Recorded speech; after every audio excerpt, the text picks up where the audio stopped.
Today we're taking a look at one of the funnest figures with one of the weirdest accessories that might put a smile on your face. I don't think it's necessary, but you might like it, because today we're taking a look at Buzzmod's Gurren Lagann Yoko. If you're unfamiliar with Gurren Lagann, it's a show full of heart, soul, and giant robots, and some other fun stuff. Like, it's a really good show. Quick synopsis: there's some people, they're living underground. There's some dude, he's drilling, he finds a drill bit, he finds a robot, he has a friend, kind of his brother. Another giant robot falls down into this underground city, opening up the sky. This chick falls in, they defeat the robot. They realize they can go above ground. They go on an adventure with robots and all types of stuff. It's a fun show, watch it. One of the most popular characters from the show is what we're looking at today, which is Yoko. The front of the box has some nice pink aesthetics. You got the Yoko up here. Kind of hard to make out the figure because of the plastic on it, but you see we get some extra faces, some nice accessories. Side of the box we get that Gurren Lagann logo. Back of the box we get some images of Yoko in several different poses. Looking at the box, some stuff I could translate. Let's not do that. Let's go ahead and open up this box by saying those two magic words. Oh,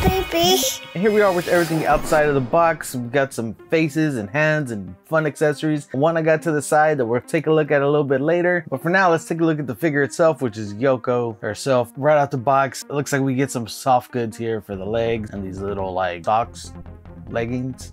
They're leggings. Very cartoony face, anime face. Aesthetically, this is a pretty awesome figure. So we got the golden clips in her hair. Nice aesthetic for these boots. These socks kind of slip down, but they stay up pretty well. So when you articulate, they don't hinder the articulation any. Decent amount of splits. I don't want to like push it. Even the hair on here, this long ponytail is articulated to a point. Get a full 360 on that. Head articulation, she looks up very much, looks down very much. And some fun articulation that you may not know you need, but you get some articulation here on the chest, on the chest, side to side action. So she's running, you know, it's physics. Come on, physics, guys. This belt moves around a little bit, so it might be a little annoying during posing. Kind of has some of that old school SH figure arts ball joints here, like we did with that Bulma figure where like joints stick out. I'm not a fan of those, but at the end of the day, it's not too bad. We get some awesome accessories with this Yoko figure. Accessory they just cannot go without, which is this gun. Kind of one of the main things that she's known for. Well, second main thing, because I think people kind of appreciate the natural physics over the technology.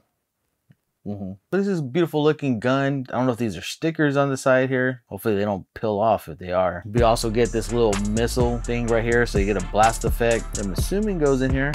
Guess if I read the instructions that came with it, then I would know that. But I can't read these characters and I don't feel like Google translating. You can look at the photos, kind of guess. It looks like this little piece pops out, you replace it with this effect, and there you go. You get a nice blast effect with it. We get these two straps. We get this curved one you can use when she has it holstered on her, and then if you just have the gun laying around and you want the strap on it, you get this straight strap as well. Looks like if you want to put the strap on, you kind of take off this top piece, peg that in, then you take off the bottom piece, have both of these joints here pegged into it so it's not going to fall off easily, which is good because sometimes like with that Trunks figure the straps are always falling off. Really like this engineering on there, it's pretty cool. We have some more face plates and hands to look at here. We have this smiling face with her looking to the side. Nice detail on these face plates, very cartoony, very anime. We have sort of a shocked open mouth face, somewhat of a perplexed what you talking about Willis face. And then we have a screaming face that's on here. Once again, nice detail on all of these face plates. We have 3.5 pairs of hands on the figure, kind of these slightly closed open palm hands that are on here. Then we have these open palm hands with the gloves. Nice detail on here as well. Paint job is really good. Then we get two punchy fist hands, which you gotta have punchy fist hands unless you're NECA Ninja Turtles and you never get them. I don't know why. Then we get this one single hand for holding the gun, a little gun trigger hand, which is good to have. If you got a big gun, you need the trigger hand. Come on. And I'm about to show you guys the most unneeded accessory, but before I do that, let's take a look at this extra hair with shades on here. Place those bangs so you have those glasses on there. I really like how the glasses are attached to the hair so they won't fall off. You don't have to worry about losing them. Nice detail on this little hairpin thing and the little sticks that are sticking out holding her hair in place. Yoko's known to wear glasses, especially when she's in battle, so you can set her up in different poses with that. And finally, let's take a look at that most unnecessary accessory I've ever gotten, and it's kind of a fun one too. It's gonna be this little chest accessory here because, like I said, you have articulation here on the chest. This thing comes off. I don't know if I need to blur that out. We'll see later. So you're able to switch out the chest in case you want the cleavage pushed together, I guess. I mean, they animated it, but I guess that's fun. Some of you guys are gonna have fun with that. Knock your socks off, come on. But you can see here you have more of a widespread cleavage and then pushed up. They're pushed up together.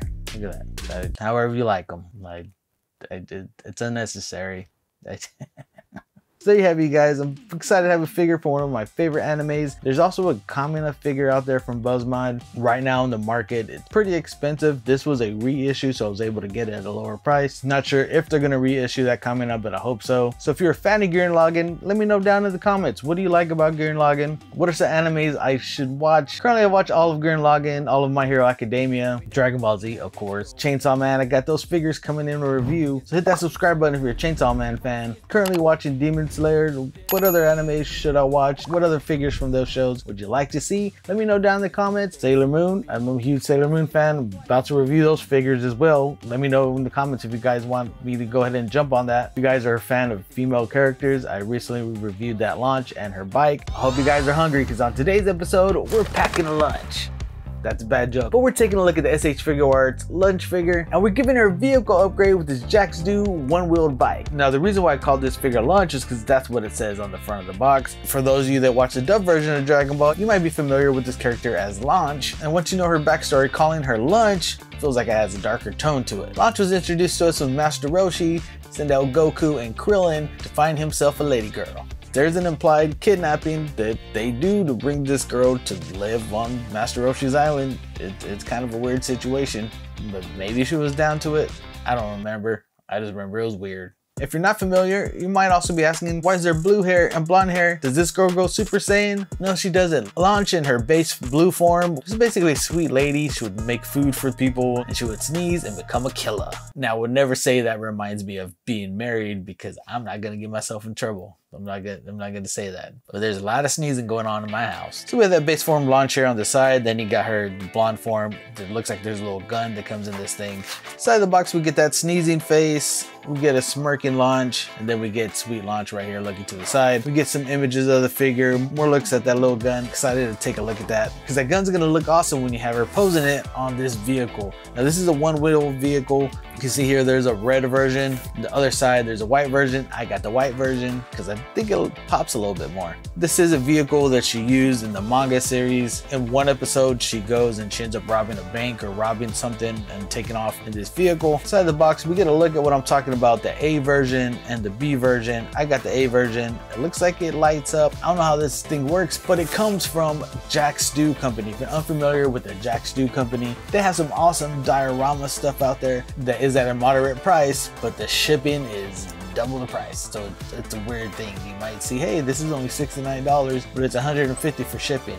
But this is a review I've been waiting to do. Can't wait any longer. Let's check out this video right here. Appreciate you guys stopping by. We'll see you guys next time.